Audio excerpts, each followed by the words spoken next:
concept of rule of law, do we need to follow it? On the other hand, you mentioned that several times, if we follow the rule of law as it is, then we would have never finished the war, if I quote you. So, while we are, the first question is, do we need to follow the rule of law or these concepts? If we are following, actually we are following, of course you all would agree with me, we are following. If we are following, the second question is, we are trying to deviate from it. According to some instances, we are giving excuses and we are deviate from it. So, standing on hot and cold is at the same time. The second question is, I am questioning that fact. The first question is quite favorable to you. Do we need to stand, do we need to advocate these concepts, because we can make our own autonomous concepts if we want to deviate from such instances. The second question is, if we are following it, is it how much ethical to standing on hot and cold at the same time? Interesting question. May I put it this way? We have to be pragmatic. Pragmatism comes in this way. We are living in a society which is getting, the global village is coming. Matters like democracy, human rights are things we cannot completely say do not exist or can forget. Those are matters that are relevant, but the thing is, who practices it? It is true that the West talks about it. It is true that domineering countries talk about it. For example, if I may say, we had a war. In that war, there are accusations against the Sri Lankan forces of having committed war crimes. But are there similar charges made against the Indian forces who are also operating in the same field? So that one sees there is certain standards that are imposed on smaller countries by larger countries. And that goes right to that's something that we notice not only in Sri Lanka, but in several societies. That is why I took the case of the UAVs. Now, those are matters which, if you examine, have certain beneficial factors. You can't deny the fact that it has certain beneficial characteristics that prevents terrorism. But at the same time, there are certain aspects that are extremely harmful, which in the long run becomes detrimental to a society.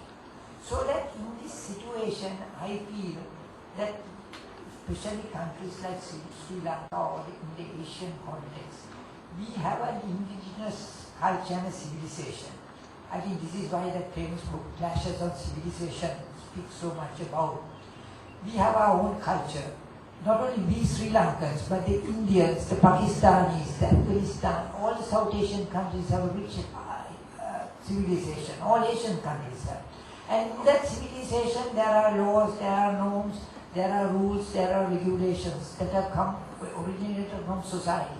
We have to take the best of both worlds. Not that we should blow hot and cold. We must take the best of both worlds, look at it pragmatically, and apply it as it needs for a country when in trouble or when we are probably sailing much security as today. Maybe Sri Lanka is today the safest country in South Asia, more than India, Pakistan or Afghanistan. But we have to realize still there are realities, and in giving effect to realities, we must take both whatever is beneficial from the West and what is beneficial from the East. And the rule of law came from the West. We follow the Western system of jurisprudence, so we cannot completely wipe it out. But that does not mean that we take everything and play to the rules as being told how we should do by these Western powers, in fact, who don't follow sometimes those same rules. We also add something to what Govinda said, and to answer your question, to think that rule of law is a Western concept is, I don't think, correct. Because if you read the if read things like Vedas or Mahabharata or even Confucius, you will find concepts very similar to rule of law. I have found in my research parts of Vedas where it says law is the king and no one is above law. So the concept of rule of law has been there even in Eastern societies. But you know, as Senior Attorney Govindas said, we are following the British tradition of jurisprudence here.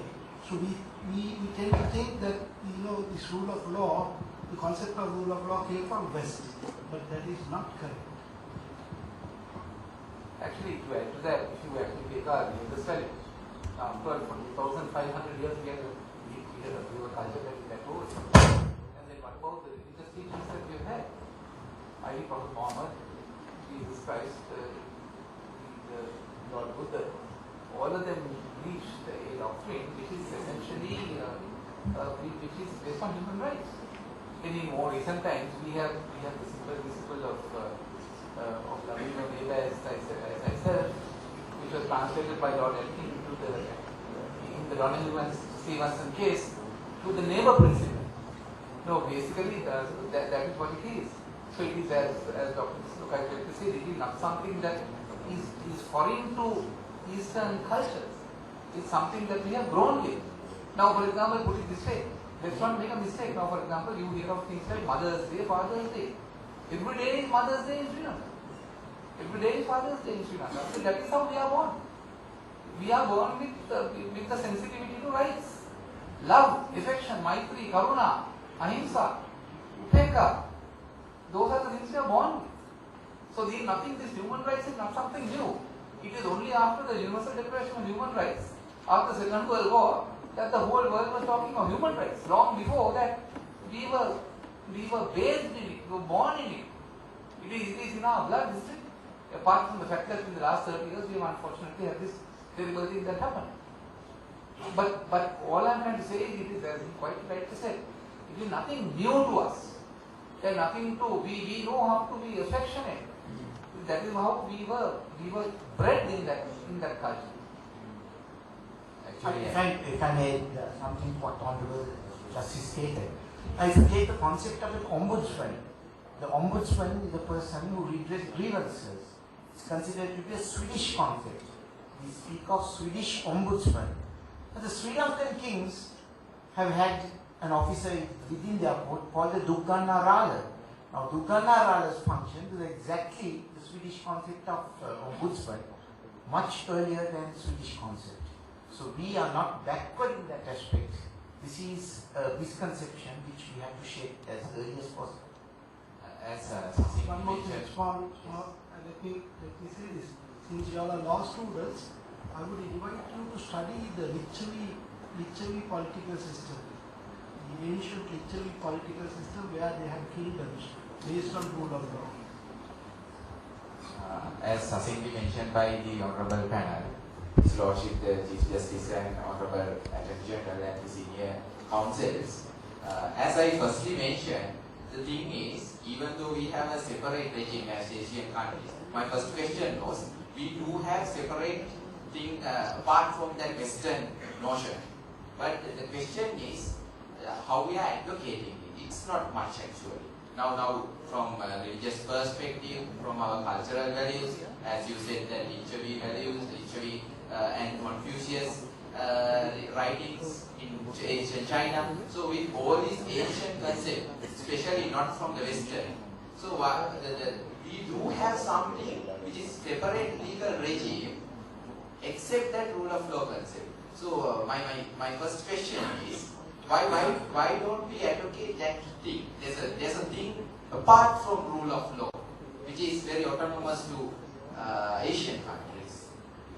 No, I think you are dead right. You make a very important point. You know, after 500 years of colonization, right? We have 500 years of colonization which are rubbed off on this country, and that is why we are in these crispy suits and talking about the rule of law and talking a hell of a lot of English, right? And we are doing all kinds of things which are I take the point, it is not peculiar to us. But the fact of the matter is we have chosen to pursue a particular culture. Right? But certainly, you are right. It may be, I don't know when it is or how it is, I can't answer the question.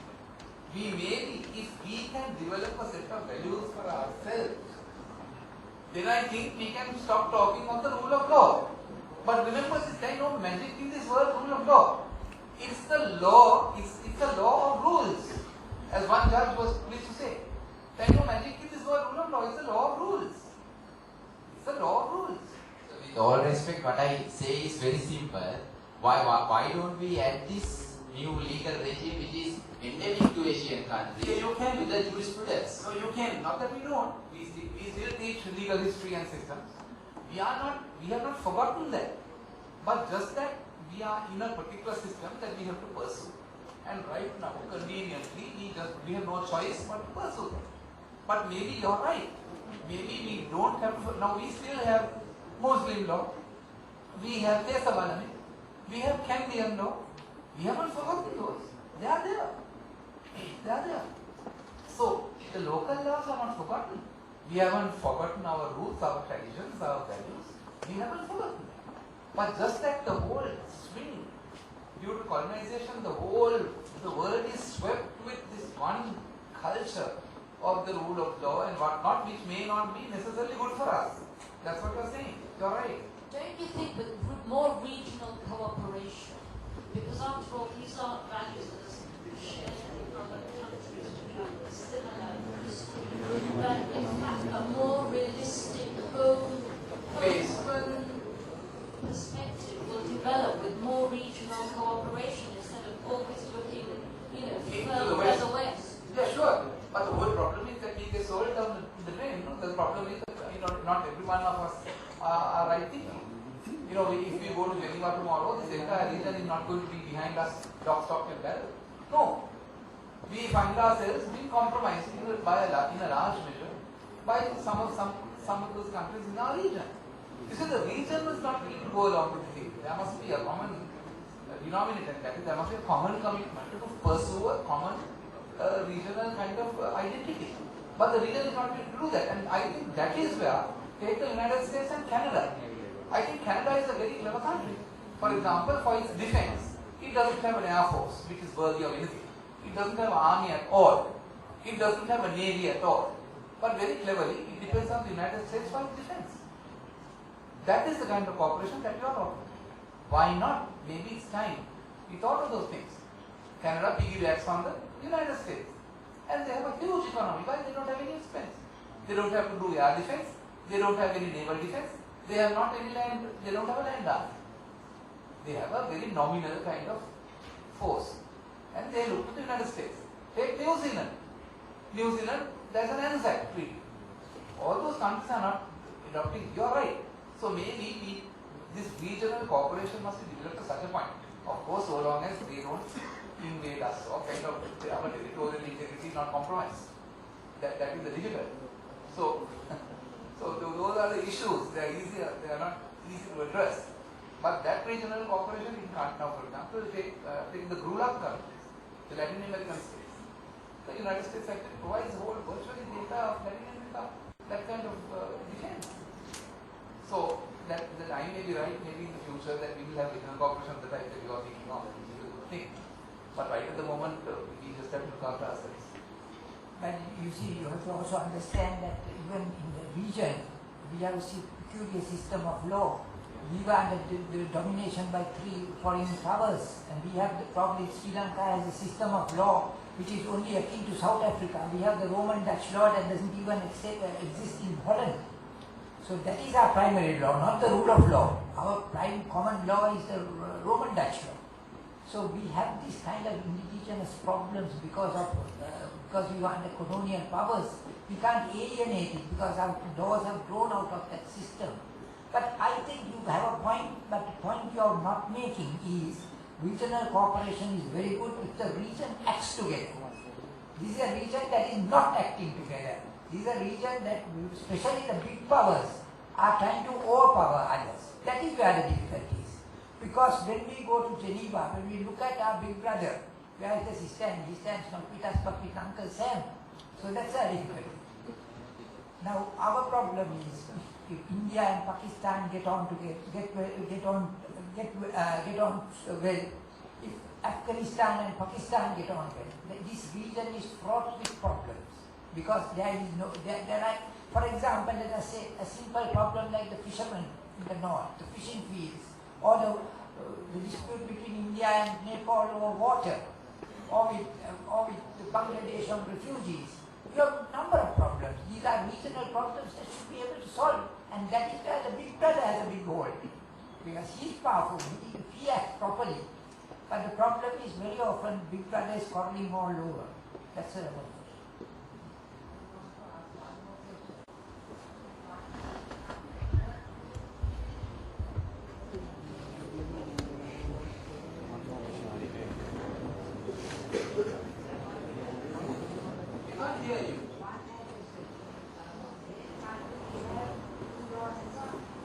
Can you switch that mic on?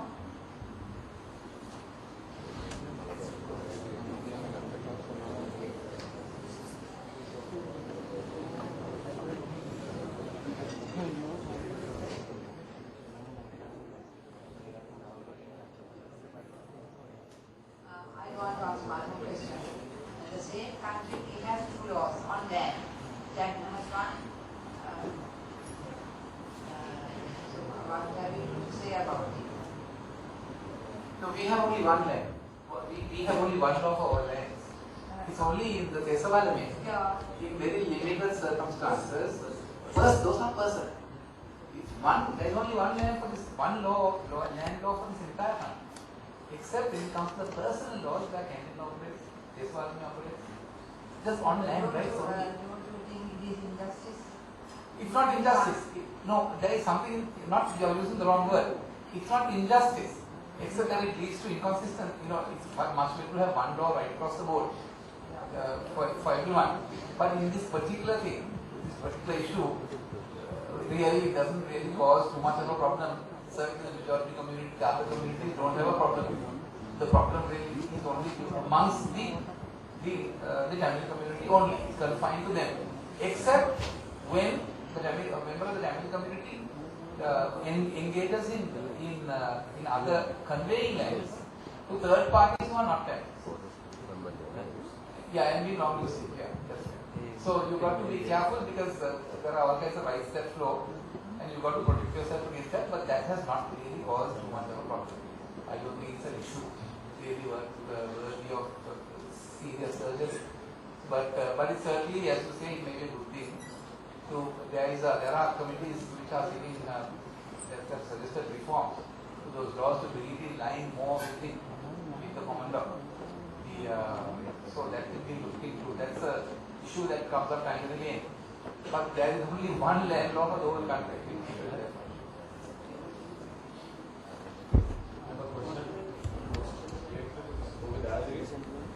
So I want to know your legal opinion on the continual use of drones globally. Given the collateral damage it creates in the bones and so on.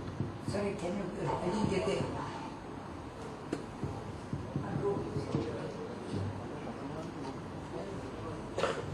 Yes, it's not a question of continuous use. Any use would be considered legal because the question is you are operating from the air on another country which is sovereign. Every state is considered, you have this concept of the nation state, and in that you have sovereignty. That each country must look after its airspace. This is just like when Syria was dropped over the northern province.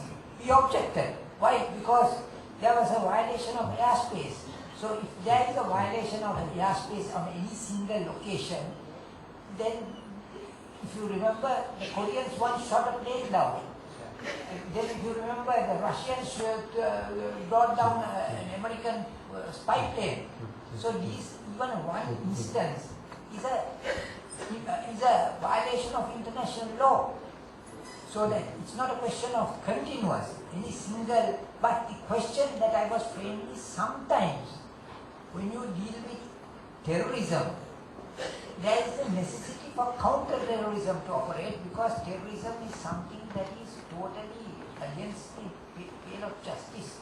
I mean, it is something that is absolutely not a situation that is tolerable. If you really examine in the Sri Lankan context, those who are kindest to the terrorists are the human rights activists. They see very often in the local context no wrongs done by the terrorists. But if you do one single violation by a drone, that's a fault. I think, that's those will be the last question, like all the things have to come to an end. So we will probably take just one more question. You like to ask another question? I just want to make a follow-up on the question. It's in the practical sense of the world, in the way that the world operates, you know that we live by double standards, and given the double standards that the globe runs upon, how is it that we not take action against the perpetrators in this sense, and what action should we be taking against them? That's a very clever question. What action can we take? That is what is the difference between powerful and not powerful. This is I think, the point that the Chief Justice was making from the beginning, that you must lend a helping hand to those who are in need. What has happened is, whether it is a regional power or a superpower, those have a different set of rules and they operate in a different way. There are less controls. It is countries like Sri Lanka who are weak, whom they feel can be throttled, that they throttle. Otherwise, especially not Geneva 2014, the American violations of regime change would affect them probably from the early 19th century. They have been responsible for 23 regime changes, sometimes killing, assassinating, like in the case of Chile or Iran, democratic elected presidents.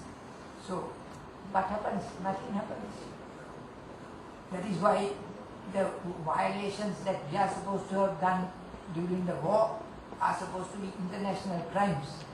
Indian forces were operating here. Nobody speaks of that. So I'm afraid we have to wind the afternoon up now. And may I, on behalf of my colleagues here on the high-tech table here, thank you very much for the opportunity given to us to address you. We enjoyed it. I'm fairly sure we all enjoyed it quite very much. Thank you for once again on behalf of all of us here.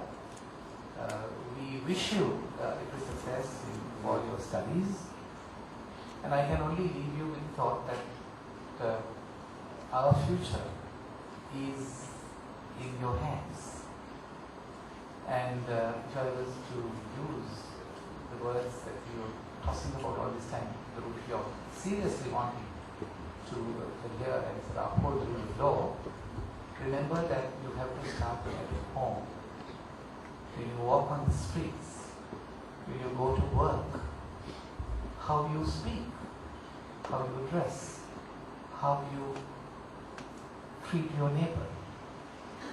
It is only then that all this, the higher stuff like the rule of law, can be preserved.